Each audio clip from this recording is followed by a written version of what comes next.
So I have to say, Master is one of the coolest characters in Kino's journey. I really enjoyed this week's episode. I mean, aesthetically, it looked really interesting. I mean, the episode starts off in like a black and white fashion, and then it shifts into this more orangey kind of gloomy looking city, and it was just really, really cool to look at. On top of some great music, especially when Master was infiltrating the town, there was some good music backing it. But Master as a character is so interesting, even more so that Kino is just worried that Master's behind her, and that Master is just the ultimate demon. But seeing Master's story and how it was playing out in this very corrupt city where the police force would plant stuff on people to make them pay up or go to jail or force them for 20 years of labor, there was a lot of corruption in the city, and essentially Master and her apprentice were in the city, and then the apprentice gets locked up. And I like how it played out, because not only did it have some kind of like stealth and some really cool action, it was a legitimately funny episode. Like the stuff near the end where the police force just constantly come back day and day after Master and the apprentice are up on the clock tower. They have all these guns, all this ammo, all this food. They have enough supplies to take them out, and they never kill them. They'll sometimes wound the police officers, especially the ones that kind of imprisoned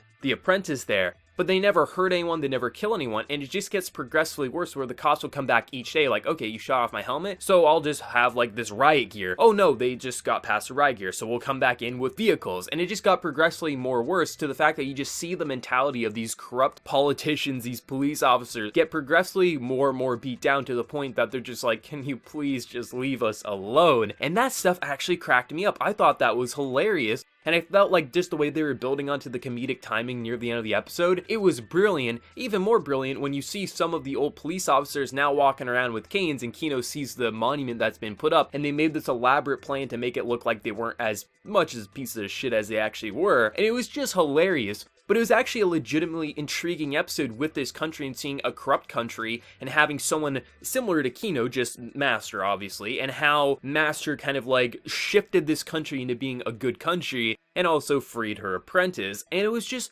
a really well-paced episode. It was very interesting seeing the episode directed in a sense of Kino telling Hermes a story, and it would cut back to them off and on. Some of it we wouldn't see, it would just be her talking, and then it would cut back as if we were watching it from their point of view. And it just felt like a very interesting episode. I know some people, really want just more Kino stories, specifically Kino going to a country, but I personally like that this season, the 2017 version of Kino's journey, is taking the route of telling us more stories, not from Kino's point of view, because this is Kino's journey. I don't know how many stories and how many chapters and points of views it goes to different characters. I do know there is quite a few, but I don't know how much. But either way, I like that the 2017 version is pointing us to different characters, one-off, or people that Kino knew in her past, her master, obviously. But it's just interesting seeing a difference in just points of view, because it allows for different countries to not feel repetitive because we're seeing it from completely separate points of view. I mean, obviously not everyone's going to like that, but for me, it's just so interesting seeing the character that trained Kino and how this is all kind of playing out, because she was such a badass, but also a little terrifying, but also you see ultimately where the country ended up.